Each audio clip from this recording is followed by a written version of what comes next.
Everyone, good morning. આજે આપણે અભ્યાસ કરીશું સંસ્કૃતમાં પદ્ય 4 દશકમ ધર્મ લક્ષણ, જેને આપણે 6 શ્લોક જોયા. ગઈકાલે આપણે જોયું કે શુદ્ધિ બે પ્રકારની છે, બાહ્ય અને અંદર, કે માટી અને જળ વડે બહારની શુદ્ધિ, પણ જે ભાવનાની શુદ્ધિ છે તેને અંદરની શુદ્ધિ કહેવામાં આવે છે. ત્યાર પછી આજે આગળ જોઈએ 7મો શ્લોક છે ઇન્દ્રિય નિગ્રહ. તો ઇન્દ્રિય નિગ્રહ એનું ગુજરાતી શું થશે? ઇન્દ્રિયો ઉપરનો કાબુ. અગાઉ પણ મેં વાત કરી હતી કે 5 જ્ઞાનેન્દ્રિયો છે અને 5 કર્મેન્દ્રિયો છે. તો વ્યક્તિએ ઇન્દ્રિયો ઉપર કાબુ મેળવવો જોઈએ. કોઈ પણ વ્યક્તિનો એની ઇન્દ્રિયો ઉપરનો કાબુ હોવો જોઈએ. તો અહીં પણ એ જ વાત કરી છે, ઇન્દ્રિય નિગ્રહ, ઇન્દ્રિયો ઉપરનો કાબુ. પાઠ્યપુસ્તક સાથે રાખશો તો વધારે ખ્યાલ આવશે. પહેલી લીટીમાં છેલ્લો જે શબ્દ છે જુઓ, યો નરહ.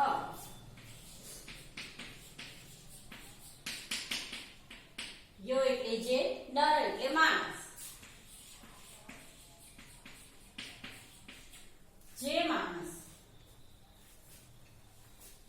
શ્રુત્વા,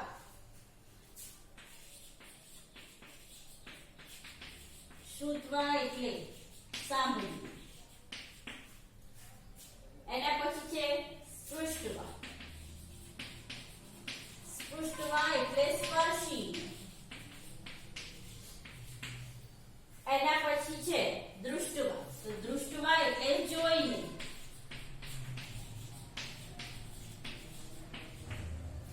એના પછી છે ભુક્તવા. ભુક્તવા એટલે ભોગવીને.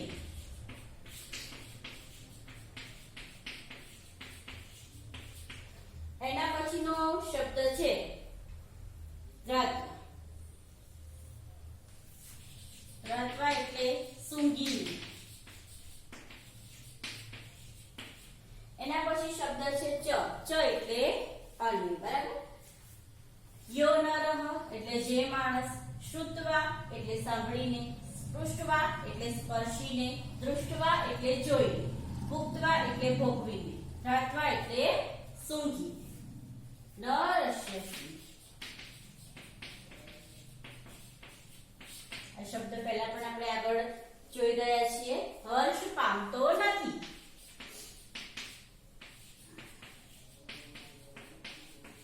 હર્ષ પામતો નથી. નરસ્યસી હર્ષ પામતો નથી. ન ગ્લાયતિ કે ગ્લાનિ પામતો નથી. એવું ન લખીએ ને એવું લખીએ કે કંટાળતો નથી તો પણ ચાલે. સ તેને જીતેન્દ્રિય.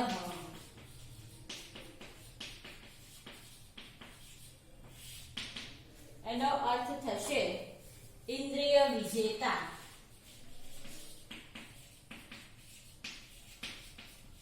ઇન્દ્રિય વિજેત. હવે રહ્યો એની આગળનો શબ્દ વિજ્ઞેયો.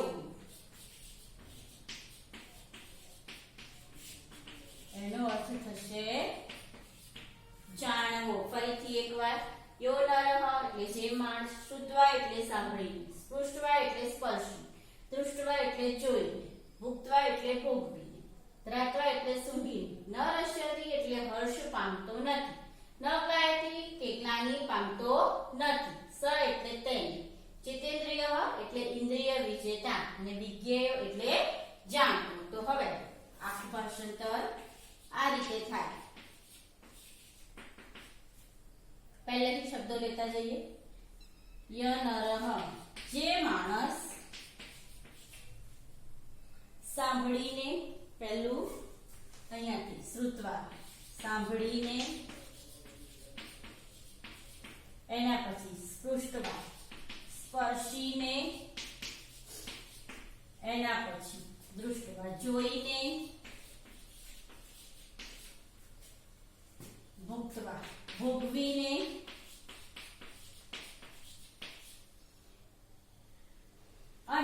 એટલે અને, ત્રત્વા એટલે સૂંઘીને, સૂંઘીને, ન રસ્યતિ હર્ષ પામતો નથી,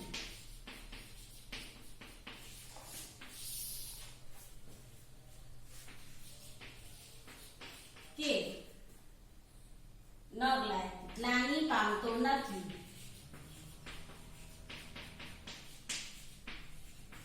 તેને ઇન્દ્રિય વિજેતા જાણવું.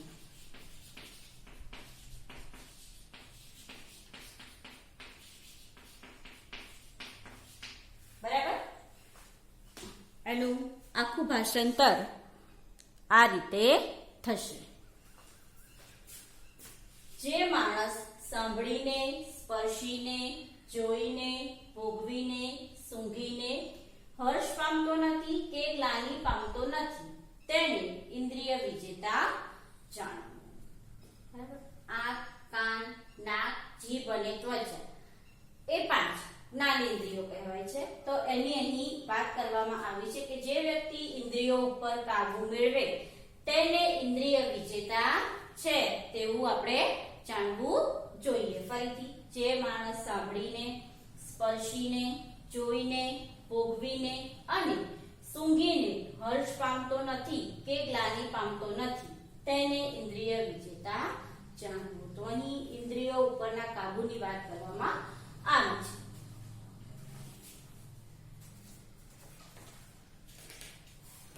એના પછી 8મો શ્લોક છે. ધી એટલે બુદ્ધિ.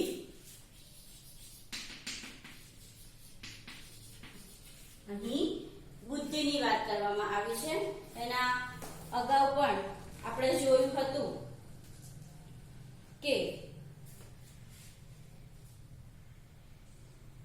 તામસી બુદ્ધિ, રાજસી અને સાત્વિકી બુદ્ધિની વાત અહીં આ પદ્યમાં કરવામાં આવી છે. તો અહીં સાત્વિકી બુદ્ધિની વાત છે. બીજી લાઈનમાં શબ્દ છે પાર્થ.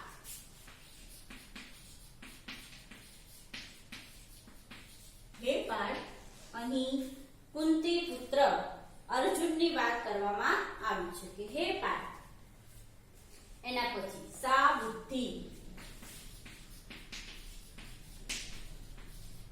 એટલે કે જે બુદ્ધિ. પછી પહેલો શબ્દ પ્રવૃત્તિ ચ નિવૃત્તિ. તો પ્રવૃત્તિને અને નિવૃત્તિને, કાર્ય અકાર્ય તો કાર્ય અને અકાર્ય, ભય અભય તો ભય અને અભય, તથા બંધન મોક્ષ તો બંધન અને મુક્તિની. હવે વેત્તિ શબ્દનો અર્થ થાય છે જાણે છે. વેત્તિ એટલે શું થશે? એનો અર્થ જાણે છે. સા બુદ્ધિ એટલે તે બુદ્ધિ. છેલ્લો શબ્દ છે સાત્વિકી એટલે સત્વ ગુણના સ્વભાવ વાળી છે અથવા તો સાત્વિકી છે. આટલા શબ્દોના અર્થ અહીં યાદ રાખવાના છે. બીજા બધા શબ્દોના અર્થ તેના તે જ થાય છે. બરાબર. પાર્થ, હે પાર્થ, જે બુદ્ધિ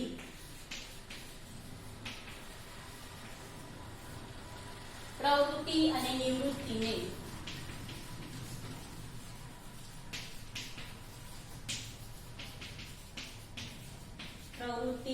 અને નિવૃત્તિને, બરાબર, કાર્ય અને અકાર્યને,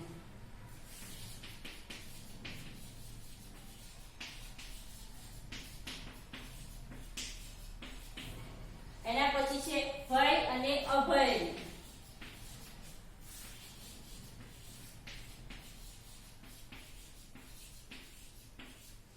ભય અને અભય.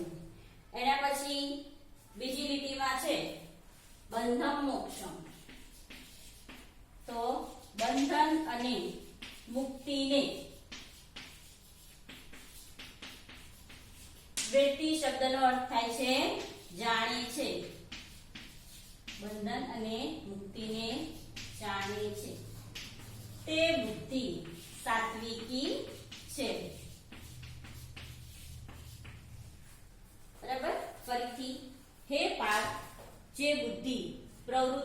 નિવૃત્તિને, કાર્ય અને અકાર્યને, ભય અને અભયને તથા બંધન અને મુક્તિને જાણે છે તે બુદ્ધિ સાત્વિકી છે.